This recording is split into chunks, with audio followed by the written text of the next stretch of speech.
Hi, welcome to our podcast. We're going to be discussing Plato's Republic book today, and Reagan's going to ask some questions, and then we're all just going to contribute and answer and discuss. So let's get started. So the first question is, did any of your conceptions about justice change after reading these dialogues? I think it really kind of questioned like the whole, like kind of what is a good person, what makes a person just, like especially with their intentions, like the weapons thing, like, you know, of course it's right to give someone back theirs, but what if they use it for a bad purpose? Like what is just, and kind of like all the loopholes that can go with that, I think is interesting. Yeah. I don't know if it necessarily changed how I viewed justice, but I think it opened my mind about it, and I didn't really realize how many different ways there were to think about justice and to consider it. And I guess I never really thought of it as being such a big part of so many different things. What really stood out to me was the friend and enemy argument, and how, justice is, friends versus enemies, but how do you know who is your friend and enemy? And that really made me think about it, because I guess when you get down to it, how do you know who's a friend and enemy? Because you could think someone is your friend, and then there are situations where you don't really know who's a friend or enemy until it's a little too late.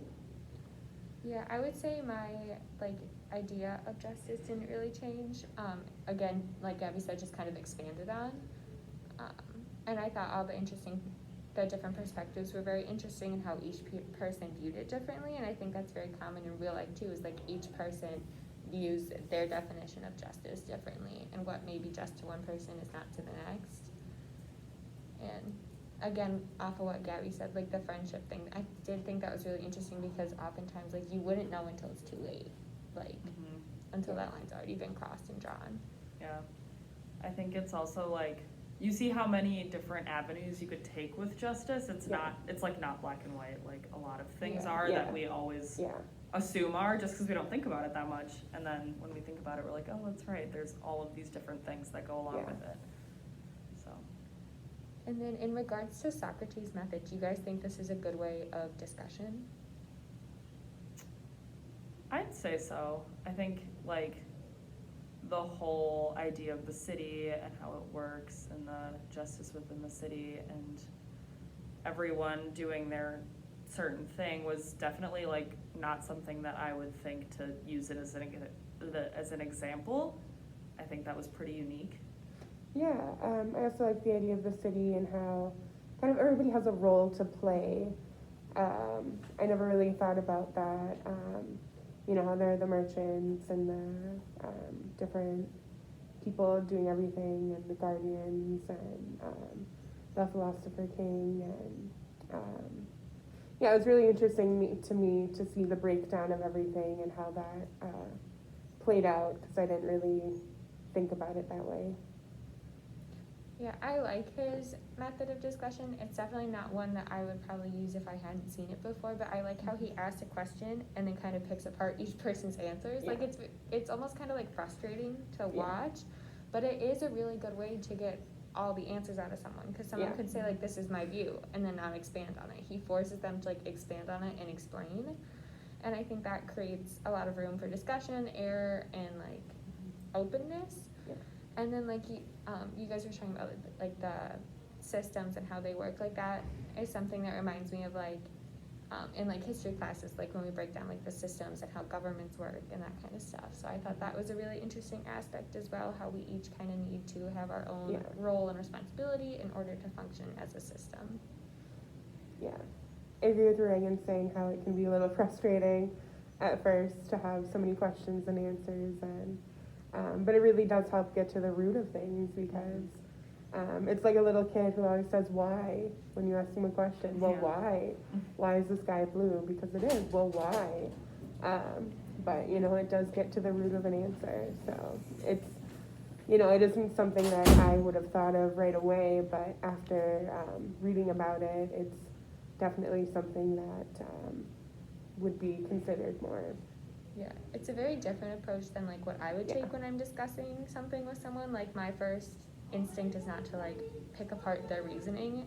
Yeah. I would more so take the route of like, well, you know, why? Not so much as like, you're wrong and Yeah. here's why.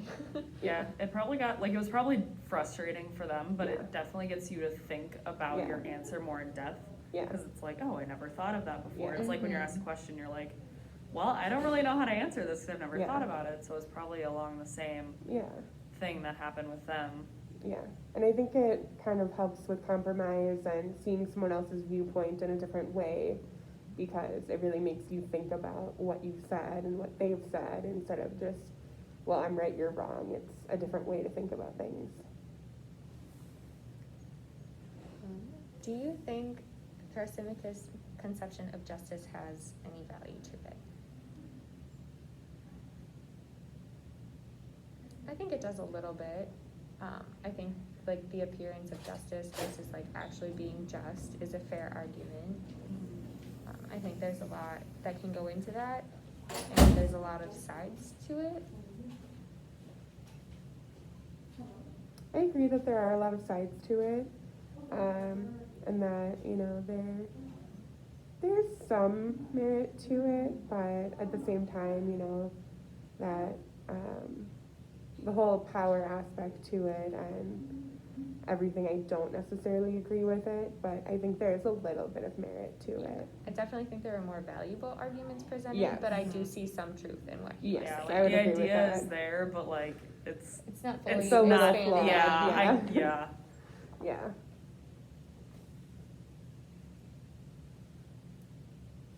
Did you guys like the story?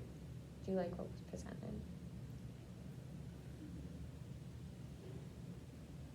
I did. I thought it was interesting to see everyone's viewpoints and perceptions of justice, as well as all the characters and how they tied together. Yet, like, you know, even the two brothers had very different perspectives on what justice was. And I like how they created like an argument, how they wanted to be proven wrong. They were like, prove me wrong. Like, we want to agree with you. So here's this scenario. Make it Yeah. work. Yeah, I think that's also a really good thing to do in like arguments even today. Like, oh, Yeah. well, let me see your viewpoint by, Yeah. you know, like prove me wrong. Like, I think Yeah. that is a very good approach. Yeah. The book overall, though, I liked it. I just think it was very long. But Yeah. like overall, I liked the concepts and just like kind of learning more about justice and like all of the areas that have to do with that. And yeah, like you said, everyone's perspectives Yeah. and everything. I didn't think I was gonna like it, but I actually ended up liking it a lot more than I initially thought, because it was pretty interesting to learn about justice, and it was a little refreshing because it's so different than I think what a lot of us are used to reading now and hearing about now.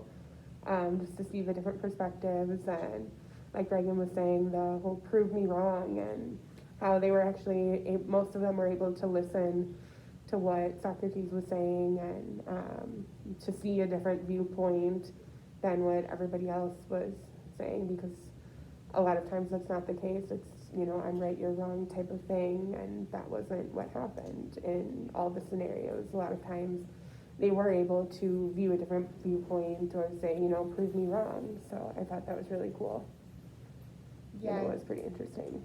I like how they were very open to discussion, Yeah. because like you were saying, a lot of times like people are so set on their viewpoint Yeah. that they won't take into Mhm. consideration anything Yeah. else, and it's Mhm. impossible to argue or have a discussion with someone Yeah. like that because they will never be willing to see the other side. So Exactly. there's no point. Yeah. So I like how, like, I feel like there's very minor instances within the story of people being dead set on Yeah. their viewpoint, but it was also interesting to see others that were very open to Yeah. discussion and open to change. Mhm. Yeah.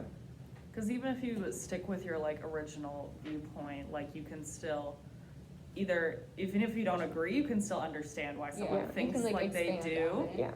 And maybe you can like have a mix of both viewpoints. Yeah. Like it doesn't have to be just one or the other.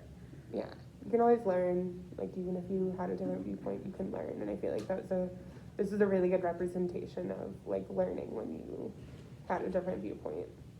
And I feel like justice, there is no like one solid answer. Like Yeah. there is one solid definition in the dictionary, but there's no one Yeah. solid way to like incorporate it into our everyday life. Yeah. So I don't think any of them were necessarily 100% right or 100% wrong. Yeah. I think, like Bree was saying earlier, there's a lot of gray area Yeah. in the world of justice, and it's up to each person to make their own decision about that. Yeah.